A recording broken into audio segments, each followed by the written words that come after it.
Hello, in this video I'm going to demonstrate the proper way to work through a couple different physics problems on uniform motion, motion with constant acceleration, and projectile motion. And with most physics problems, the number one most important thing is to have the correct equations, and you can find those either online or in your physics books. And so we'll read through the questions and then we will solve, just basically plugging values into equations. And the math is relatively simple. It's just ratios or fractions and some rational expressions, a little bit of algebra, a little bit of trigonometry. Nothing serious. But the wording can be a little confusing if you don't know what we're looking for or what we're talking about. So we've got a fish swimming in a horizontal plane, so the depth of the fish is constant. We don't have to worry about the fish going up and down in the water. It's swimming in a horizontal plane. And it has a velocity. Remember, velocity is like speed, but there's also a direction. So direction and magnitude. So the velocity I means initial is equal to 4I hat plus 1J hat. I hat and J hat are the X and Y axes or X and Y directions of that vector. And that's in meters per second at a point in the ocean where the position relative to a certain rock is R. R is going to be our position. So we're working with position, velocity, and acceleration. And so the position is starting at the RI, the initial position is starting at 10 relative to that position on the rock, 10 on the x-axis or on the I component there of our R vector, and then -4 in the J direction or the Y direction. That's in meters. After the fish swims with constant acceleration for 20 seconds, its velocity, so this is V final, is equal to 20I, again that's on the x-axis, minus 5j meters per second. So we're looking for the components of acceleration of the fish. And so let's just work through our knowns here. We've got xi, that's x initial, and that's our position. We're at 10 meters. The y position at the beginning is -4 meters, and that's found looking at this vector here, I and j components. And so we're also going to have an initial velocity on the x-axis. We're working in two directions, and so we need to split up our velocity into two different components. And they wouldn't have given us these in vectors if we didn't have to use all of this information. So we've got Vix or Vxi, either way, is equal to 4 meters per second. And then we've also got Vyi or Viy, either way you want to phrase that is fine, is equal to 1 meters per second, 1 meter per second here. Again, that's the j component in this vector. And then we've also got the final velocity on the x-axis is equal to 20, right? That's after 20 seconds,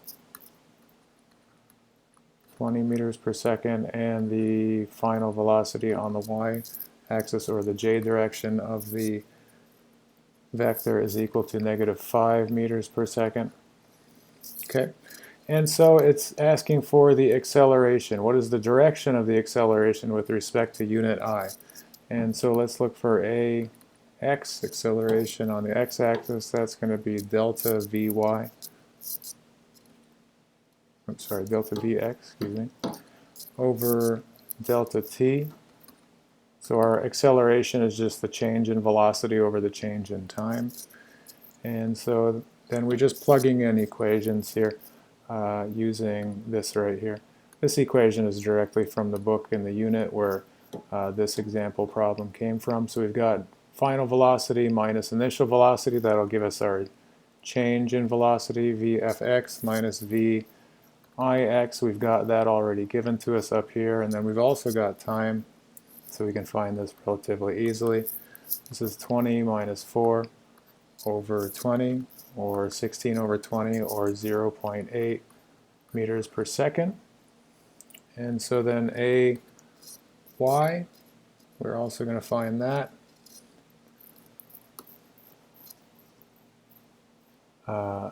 I suppose we're just going to find this for kicks for now, and we're probably going to end up using it later. So it asks us for the acceleration with respect to the I direction. We found, which are the components of acceleration? Sorry, there's A. And so we've got change in velocity on the y over change in time. Time doesn't move on the x or y axis, so that's just the same time. V final on the y-axis minus V initial on the y-axis over change in t is equal to, we've already got all of our starting position and our finishing position here. And so here's Vf y is negative 5 minus V phi I over 20 is negative 6 over 20, or negative 0.3 meters per second. All right, so there's our A. And then for B, what is the direction of the acceleration? So we found the acceleration with respect to x, and in order to find the direction, we're going to draw a little triangle here. We found 0.8 with respect to x and negative 0.3. That's why I've drawn the vector going down here to signify the negative direction. And so we're looking for theta here. That's going to be our direction. And so we know that tangent theta is equal to negative 0.3 over 0.8, or opposite over adjacent. And so we're going to get theta is equal to tangent inverse tangent times that same ratio, negative 0.3 over 0.8, or negative 20.56 degrees. Or we could say, instead of going clockwise, we go counterclockwise like the unit circle, 339.44 degrees. Okay? And then in part C, if the fish maintains a constant acceleration, where is it at 25 seconds, and in what direction is it moving? So this has two parts. The first part is finding the position, and then we're going to end up finding that theta, that angle again. In order to find the position, I'm going to have to clear out some space here.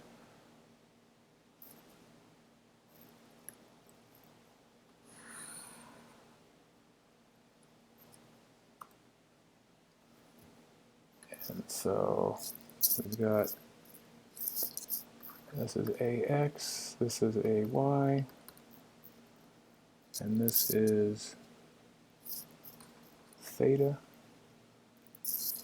All right, and so for part C here, we're going to have the final position on the x-axis is equal to, we're going to use this equation now, RF, R final. Remember, R is position. And so we've got all these funny variables. Maybe you think P should be position or something, but, or maybe we should just write it out. But in physics, maybe half the trouble basically is remembering what all of these different Greek characters and symbols mean, and then just plugging in the values in these relatively simple equations. This is just basically a quadratic here. It's very simple algebra. And so xi, don't get intimidated by all the subscripts and things. Xi, we've already found that. It was given to us. Plus, and we're working on the x-axis, so we've got Vxi, initial velocity on the x times time, plus 1/2 acceleration again on the x. That's the main point in this problem, is that we have to separate all of these vectors into their x and y, or I and j components. And so we get x final is equal to, remember we started at 10 meters, that was given to us here on the I. And then we're going to add to that 10 meters per second. Oh, excuse me, 4 meters per second. And again, that was given to us here. The initial velocity on the x is the same as the I component on the vector. And then we're going to multiply that by, instead of 20, we're going to multiply it by 25 this time, and notice that those seconds are going to cross out in physics and in most sciences. Unlike some mathematics, your units are important. And so that's times 1/2 by what, 0.8. Remember our acceleration on the x, that's meters per second squared, sorry. Acceleration comes in meters per second per second. We are getting faster and faster all the time, so every second it increases 0.8 meters per second. And then we've got 25 seconds here finally squared. These two, the square is going to cancel out. And so what we end up with, that's going to cancel out because the seconds is going to be squared. And what we end up with is 10 plus 4 times 25 is 100 plus 0.8 times 625 times 1/2 is 250, or altogether 360 meters. Okay, and then let's find the y final position here. It's exactly the same equation using r initial, except we're just going to change that to a y because we're working in the y dimension. So the initial y plus the velocity on the y at the start times the time plus 1/2 the acceleration on the y times the time squared, and that is equal to 4 meters. Remember, sorry, negative 4 meters. We started here, and the j component of that vector, negative 4, and so we're going to add to that 1 meter per second for our j component here.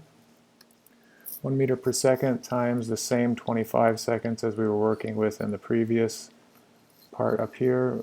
Take off those seconds, plus 1/2 times negative 0.3. Oops, make sure we get our units in there. Meters per second squared times, again, 25 seconds quantity squared. We're going to eliminate those because the square is going to drop down to both of those, the number and the unit. And so what we end up with is negative 4 meters plus 25 meters plus a negative 93.75 meters, or altogether for negative 72.75 meters, and that's in the y direction, so we can have a negative meters there. And so in order to find out the position, we need to find out velocity, or sorry, in order to find out the direction, we need to find out velocity. So we've got position, but now let's get a vector going out to that position. So let's split velocity up into their axis or dimension components, x and y. Velocity final is equal to velocity initial, working on the x first, plus the acceleration times the time. And this is equal to 4 meters per second plus 0.8 meters per second squared times 25 seconds. And we're going to get rid of the squared, get rid of that seconds, and we're going to end up with our units working in meters per second, 24 meters per second. Same process using this equation for the y. VYF, or velocity final on the y-axis, is equal to velocity initial on the y plus the acceleration on the y times time, which equals 1 meter per second plus a negative 0.3 meters per second squared, which again we found at the beginning here, times 25 seconds. We are going to get rid of that, and our final unit is going to be meters per second, and this equals negative 6.5 meters per second. And so now we can find the direction. We've got our x and y components. We'll draw off our vectors here. We're working positive for x, 24 meters per second, and negative 6.5. Again, excuse my sloppy handwriting with this old tablet here. And so what we can do is say the inverse of tangent, like what we did up above, times the ratio or the fraction 6.5, negative 6.5, or 24 is equal to theta, where theta is equal to negative 15.15 degrees, or if we are working going counterclockwise around the unit circle, 344.85 degrees. Okay, so again, physics is largely just plugging in, knowing which equations to use, and then using them in the correct order. A lot of times the math is relatively simple. Most freshman colleges will offer freshman physics in both algebra and calculus. And of course, calculus is really just algebra. It's a number of different tricks to make the algebra much easier and faster. Most everything, pretty much everything you do with calculus, you can do with algebra. It's just much slower. And luckily, physicists have spent their lives through centuries figuring out and detailing all of these different equations. Like this one for projectile motion. We've got a firefighter, and this could be a guy shooting anything, could be mortar fire. Firefighter is a more peaceful example for a physics problem. A firefighter from a distance d in relation to a burning building directs a stream of water from a fire hose at angle theta initial, and we're going to assume that this hose is actually on the ground because notice that the height is measured from the ground level. Now in the picture we've got the guy here, so we could be sticklers and say that, well, the initial launching point of that water is actually h minus something here. And then we could also, if we were being really technical, we could say, well, there's some sort of wind resistance, you know, and so this water would be affected by the wind, but we're going to say wind is negligible as well. And so anyway, the initial angle here is theta above the horizontal shown. If the initial speed of the stream is vi, v sub I, at what height h does the water strike the building?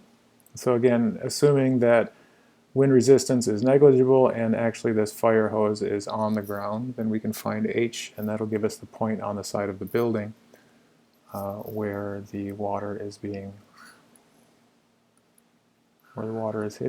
So we're going to start with an angle here, and it's going to be like a straight line, and then that line is going to curve as gravity affects the stream of water. And so we've got theta initial, and on this axis here we've got d, or the distance between that burning building and the firefighter, and then on this axis we've got h, or the height, and then our initial component here, the water stream exiting the end of that water cannon, is v initial, or vi.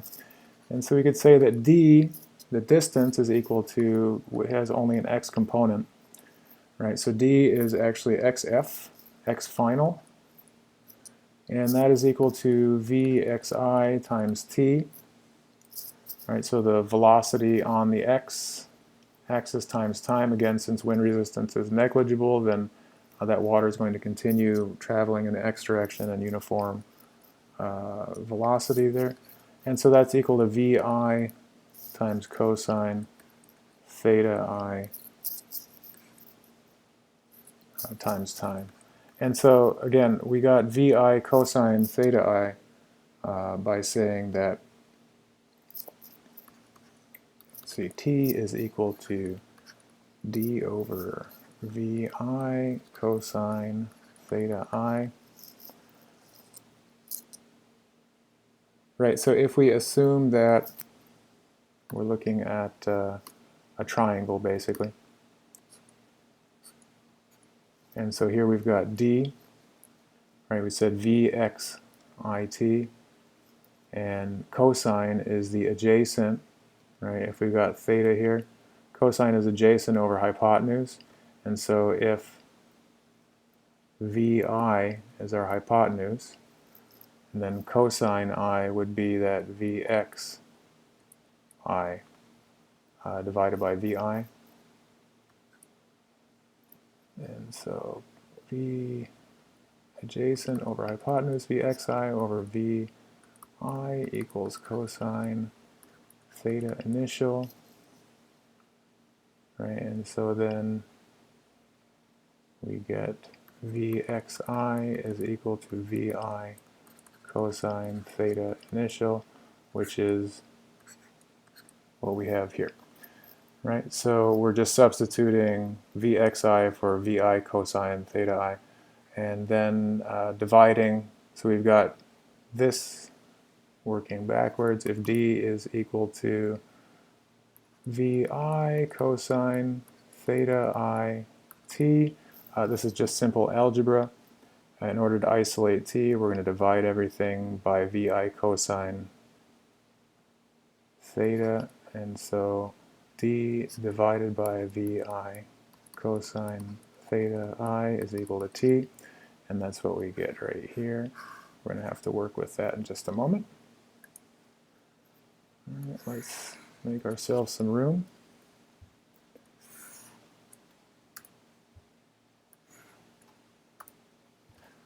All right, so what are we working with here? We're going to assume that y0 is the ground, and we are assuming that there is no wind resistance.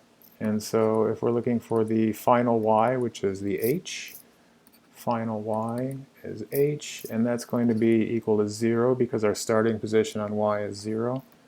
And we're going to add to that v y initial plus 1/2 ay t squared, and we're working with this equation down here, same as we were working with in the previous example. And so what we get is y final is equal to vi sine theta I times d over vi cosine theta I minus g over 2. Remember, the only acceleration we are facing here is that downward relating to gravity. And so we have a negative here, whereas we have a positive here. We got a plus. We need to change that to the negative direction because gravity is downward. And then that's times d over vi, again, cosine theta I, because that's our t, quantity squared. And how did we get to this point? Well, we know that, again, sine theta I is equal to vyi over vi in much the same way as we found this here. And so vyi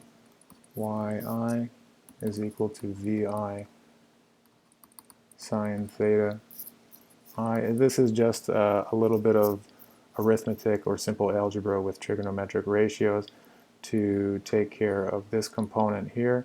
And so what we've done is just substituted vi sine, oops, I should have t here, t. Substituted vi sine theta for vy, and then we've substituted t for our other trigonometric ratio here using d. And from here we just have to plug and chug, so to speak. Y final is equal to h. Again, assuming yi or y initial is equal to the ground. And that is equal to, we got a vi sine theta initial. I don't know why they say initial, but anyway, it says theta initial. It seems to me they could have just said theta. So we're going to multiply this term times the numerator here, and we've got this in the denominator, vi cosine theta I, and this is a constant, so we can get rid of those terms. Remember, sine over cosine is tangent, so we're going to just change this to a tangent theta I. And then subtract from that, we're going to distribute this square down into the d, down into the vi, and down into the cosine. We're going to multiply all of that by g over 2, so on the numerator we've got gd squared, and on the bottom we're going to have 2, don't square the 2, but we've got to square the vi, and square the cosine. Remember, when you square cosine, put the squared on the cosine and not on the theta.